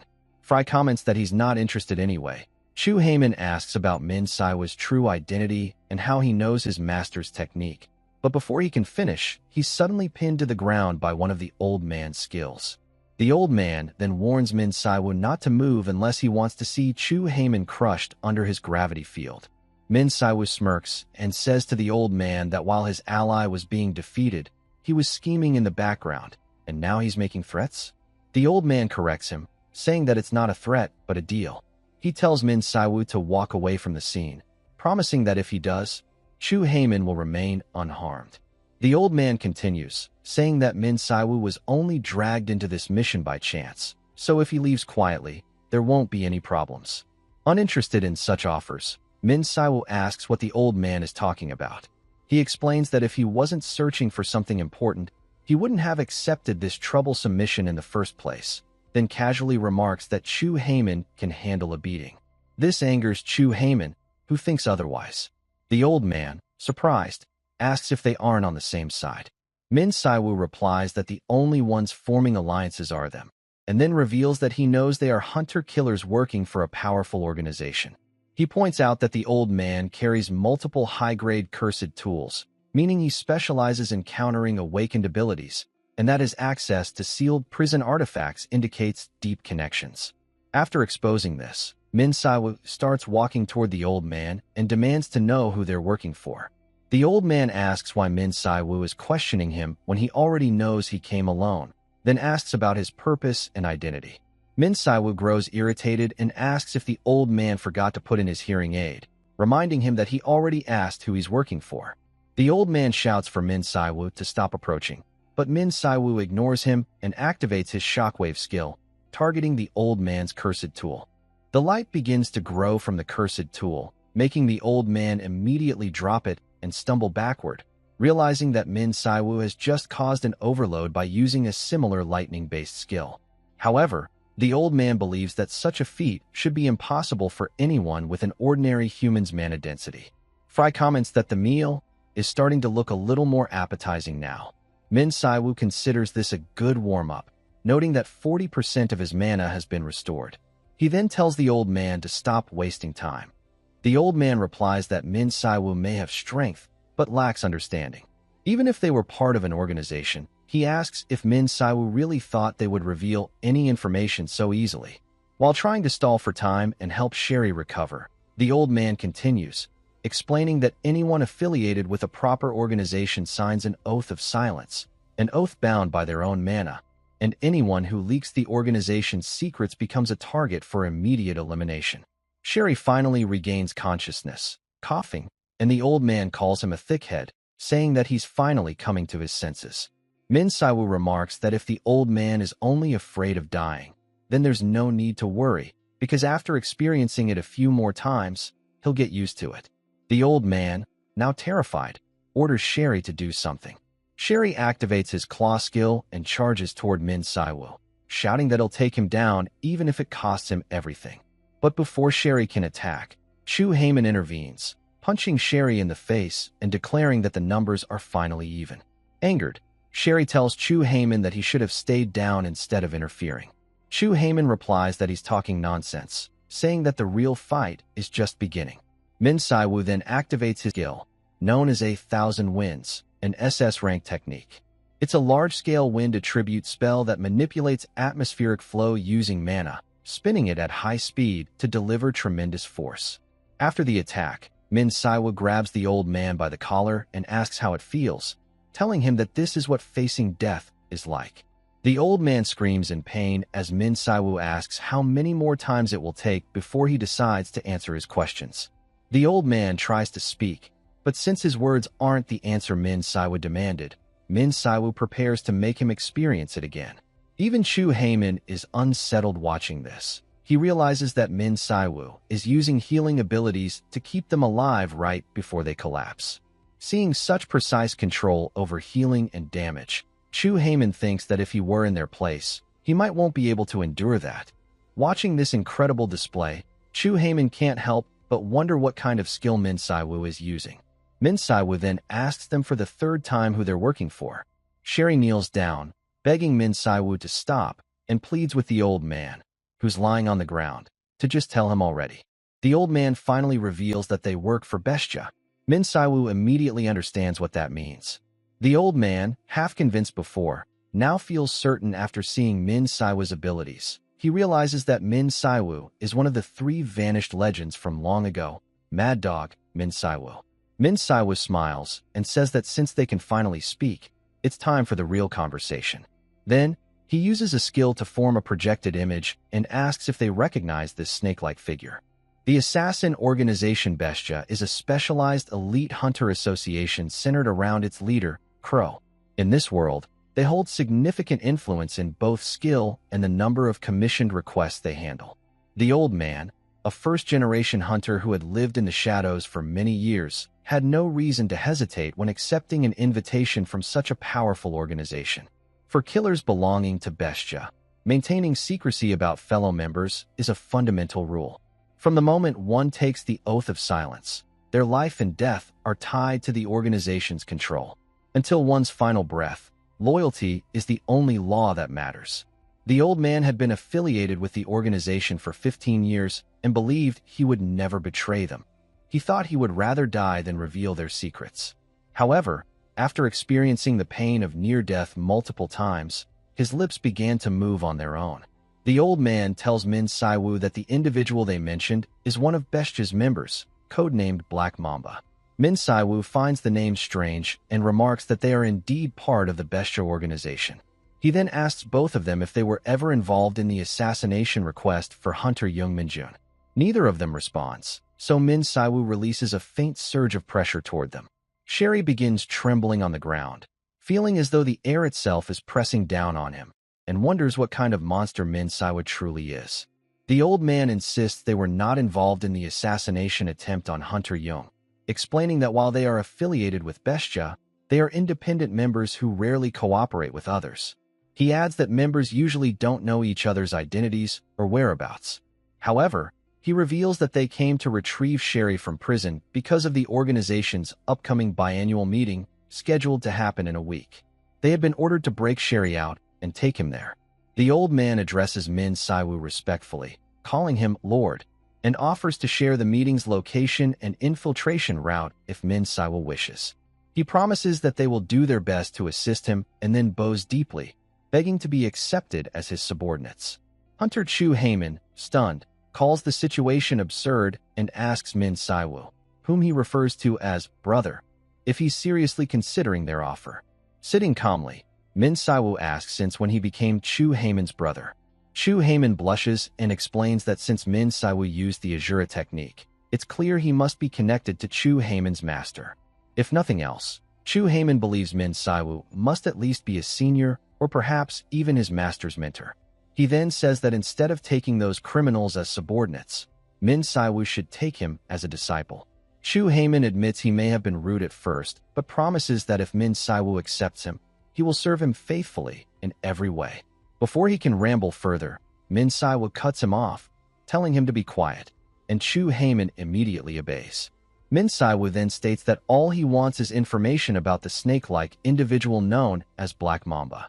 He believes these two criminals will eventually be eliminated by their own organization, but if any information about him leaks to Bestia through them, it could cause serious complications.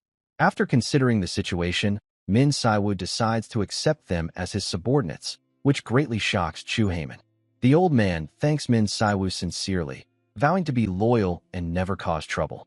However, Min Saiwu interrupts, explaining that since they were once forced into service, there's still a chance they could betray him, and that's why they must take a mana oath. Hearing this, Sherry whispers to the old man that a mana oath is a binding contract where one's mana core is sealed if the oath is broken. The old man quickly whispers back, telling Sherry to be quiet unless he wants to relive what just happened to them. Min Saiwu begins casting the mana oath and instructs the old man and Sherry to gather mana in their cores and state their names. The old man declares his name as Red Ghost, and Sherry follows suit. Min Saiwu formally announces that from this moment on, Sherry and Red are his subordinates, and their reward for loyalty is protection. As long as they remain bound by the oath, their lives will be safeguarded. Then, Min Saiwu asks if they understand. Red bows deeply and even forces Sherry to bow with him, both agreeing to serve under Min Saiwu. Chu Heyman starts crying, asking about himself to Min Saiwu, saying that even though Min Saiwu is accepting criminals, he's not accepting him. He then tries to threaten Min Saiwu, saying that if he doesn't take him as a disciple, he will report this to the association. Hearing that, Min Saiwu gives Chu Heyman a wicked look, which immediately frightens him, and Chu Heyman hurriedly replies that he was just joking. Min Saiwu then makes the scroll vanish and confirms with Red that the meeting is in a week. After that, he calls out to Chu Heyman and reveals that he will take him in as his disciple. Chu Heyman becomes overjoyed and asks if Min Saiwu is really serious about accepting him as a disciple. Taking a breath, Min Saiwu confirms it, explaining that he'll need as many hands as possible for what's to come. He thinks to himself that the four of them are just enough to cause a proper disturbance. Feeling proud, Chu Heyman arrogantly goes to talk with Red and Sherry, boasting that he's now Min Saiwu's direct disciple. Meanwhile, Min Saiwu begins walking away, smiling slightly as he thinks that he'll need one more person to handle the cleanup. The next day, in Incheon prison, the police officer is furious after hearing the news that a prisoner from the transport van has escaped. He shouts, asking if they even realize how dangerous that is, and adds that the guard came out completely unharmed as well. The officer complains bitterly about HMCS, calling it overhyped and unimpressive. The brown-haired man in the office looks at him sternly, telling him that if Min Saiwu is going to fabricate a story, he should at least make it believable, and asks if he really thinks this can just be swept under the rug.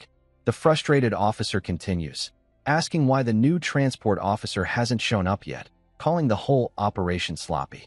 The brown-haired man calmly explains to the warden that prisoner transport teams typically consist of 4 to 5 officers, and when moving a high-ranking inmate to a maximum security prison, up to 10 officers are usually assigned.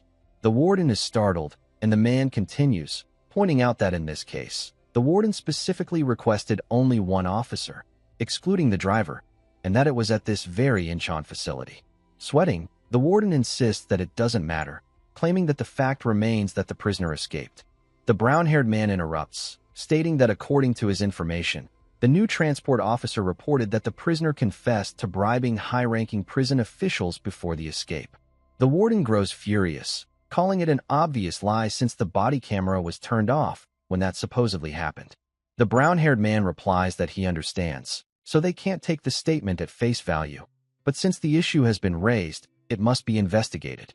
Standing up, he informs the warden that HMCS will conduct a full investigation into both the escaped prisoner and the prison itself, and adds that he trusts the warden will cooperate.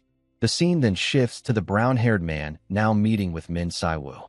He reports that the transport mission cleanup has been completed as requested and that the investigation into the assassination group's bribery scandal has already begun.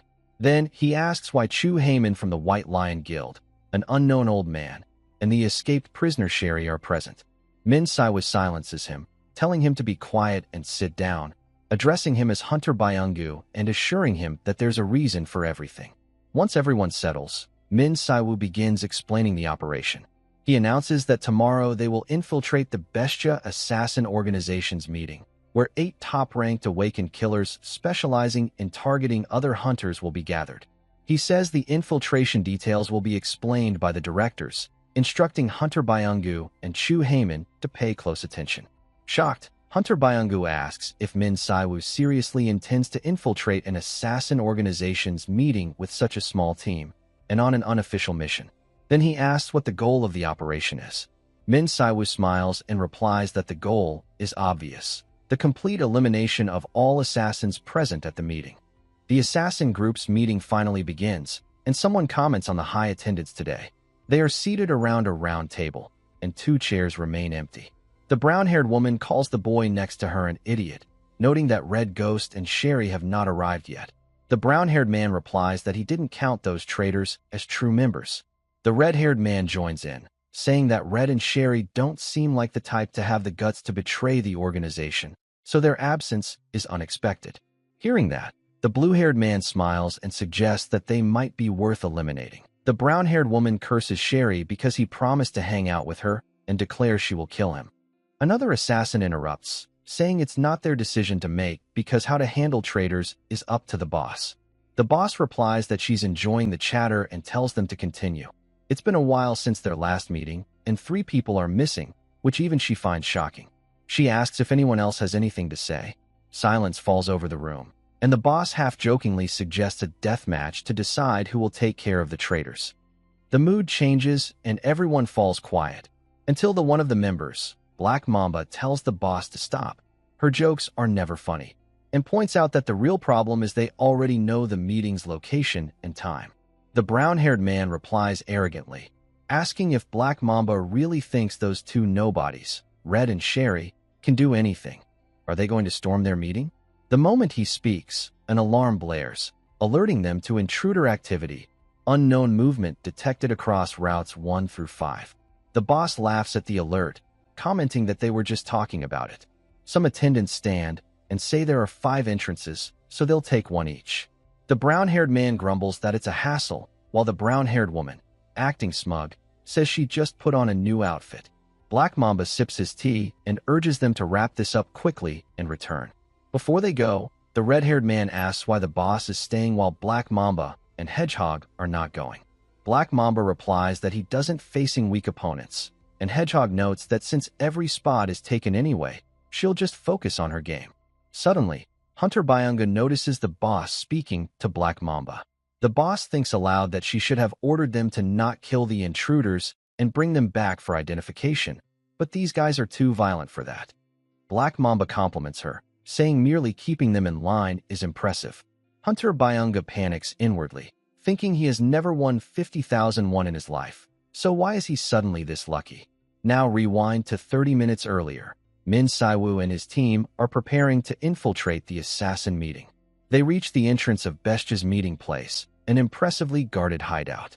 The old man, Red, explains there are 5 entrances, each fitted with an intruder detection sensor. The interior layout shifts constantly, so they don't always know which entrance leads where, but all routes funnel to the central meeting hall. Ultimately, no matter which path you take, you end up at the same target. It's therefore only a matter of time before they reach the meeting area. Hearing this, Min Siwoo realizes they need 1 person at each entrance. If everyone enters through the same door, the assassins could slip out another. He asks Hunter Byung-gu if he brought radios. Byung-gu confirms he did and begins searching his bag. Min Siwoo instructs that each team member will take a different entrance, since the intruder sensors mean the assassins will be prepared if they detect movement. He tells them that if they encounter someone they can't handle, they must radio him and stall for time. Especially if they find the target, Black Mamba, they must report it immediately. After finishing the instructions, they decided to begin the mission. Everything went smoothly at first, but after Hunter Byung-gu stepped inside, the path was blocked off not long after. He quickly found the nearest air duct, snuck in, and somehow, without encountering a single fight, ended up reaching the central meeting hall first. Hunter Byung-gu wondered if the assassins had seriously forgotten to activate the sensors for that route. Just a glance around told him that everyone present was at least A rank or higher.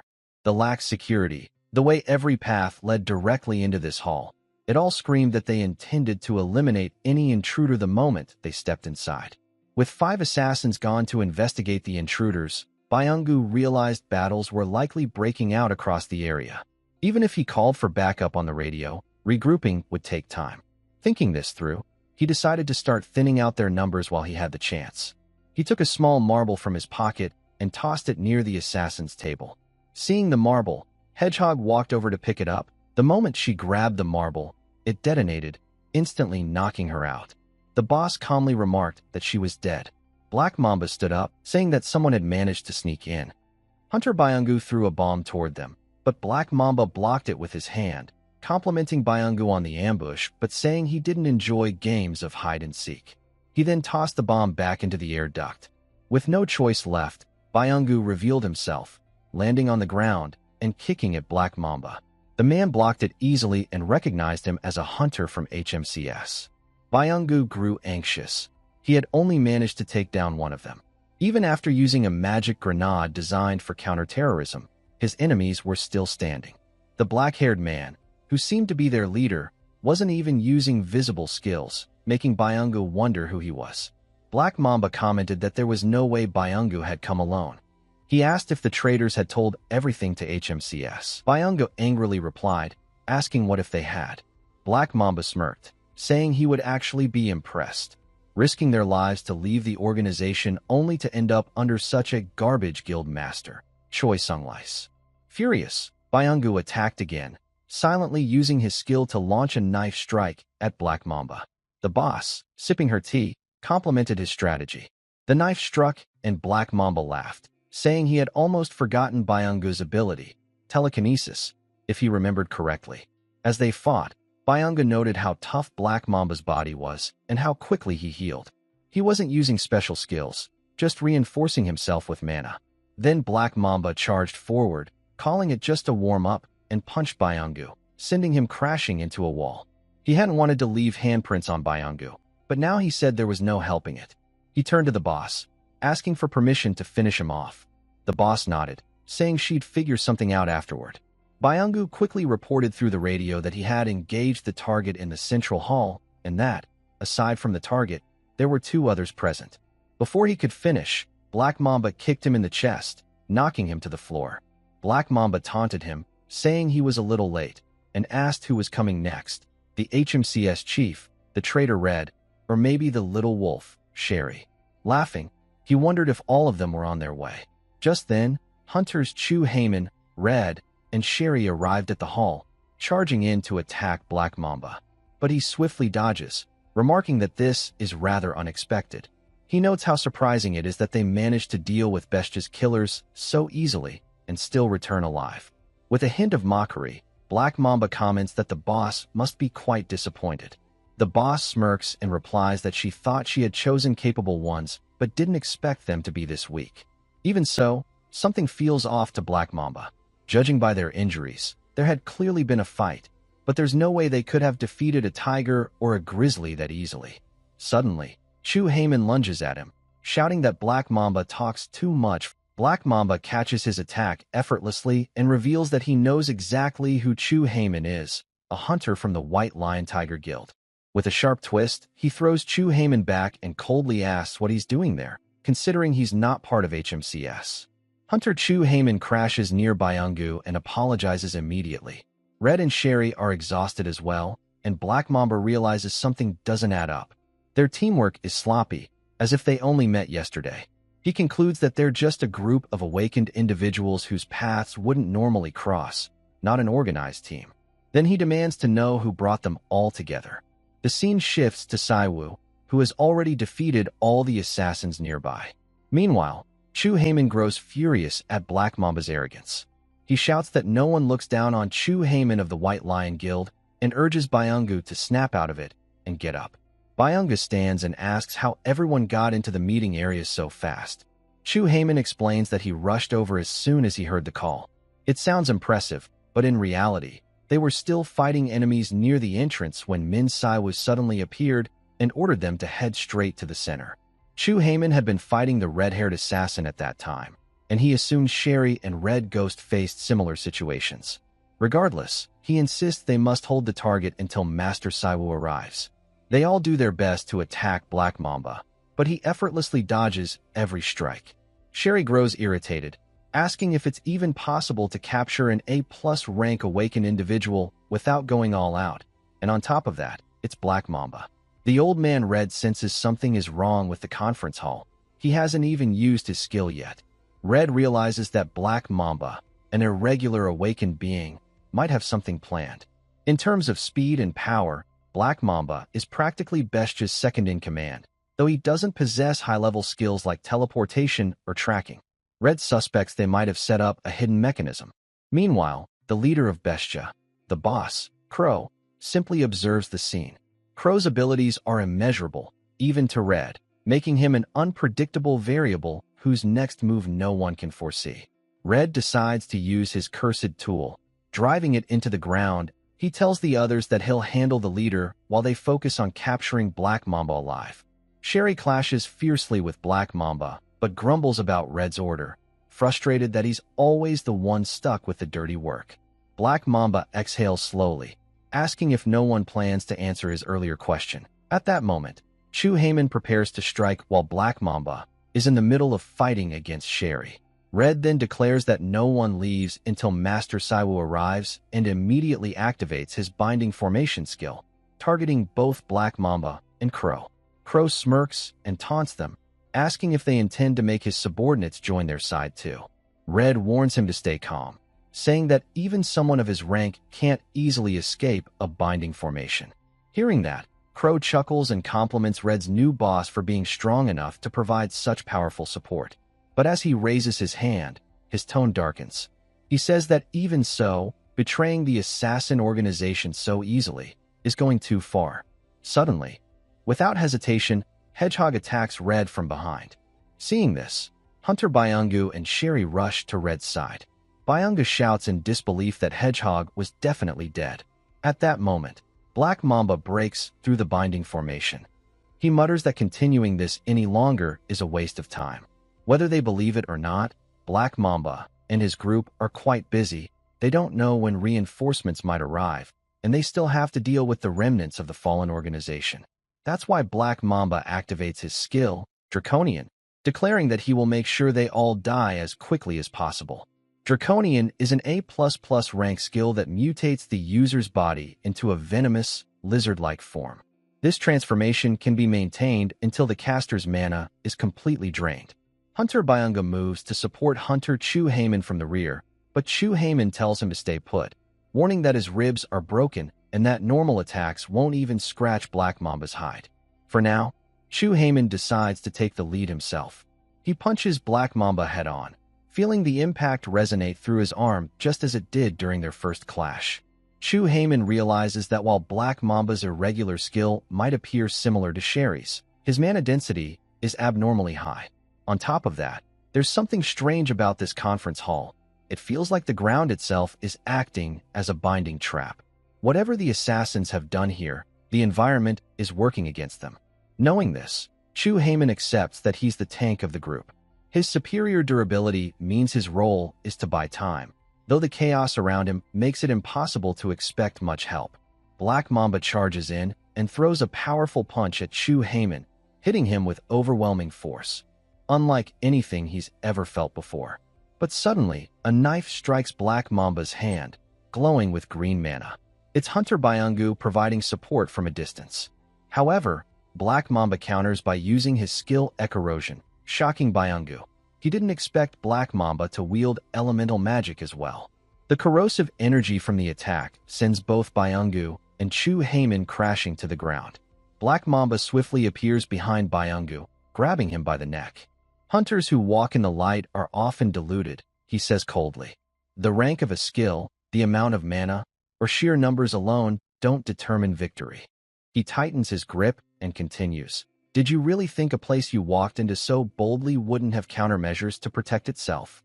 Meanwhile, Red is down, and Hedgehog is locked in a fierce fight with Sherry, screaming at him and calling him a liar. Black Mamba reveals that the entire floor of the conference hall is rigged with self-destruction mechanisms, tracking enchantments, and combat enhancements. Just as the name suggests, he sneers, "This is the snake's den. Once you've stepped inside, there's no way out alive. So stop your pointless resistance and die quietly." Suddenly, Black Mamba senses a surge of killing intent and instinctively retreats. A split second later, Hunter Saiwu appears, charging straight at him. Saiwu grabs Black Mamba by the arm and glares into his eyes. "I finally found you," he declares.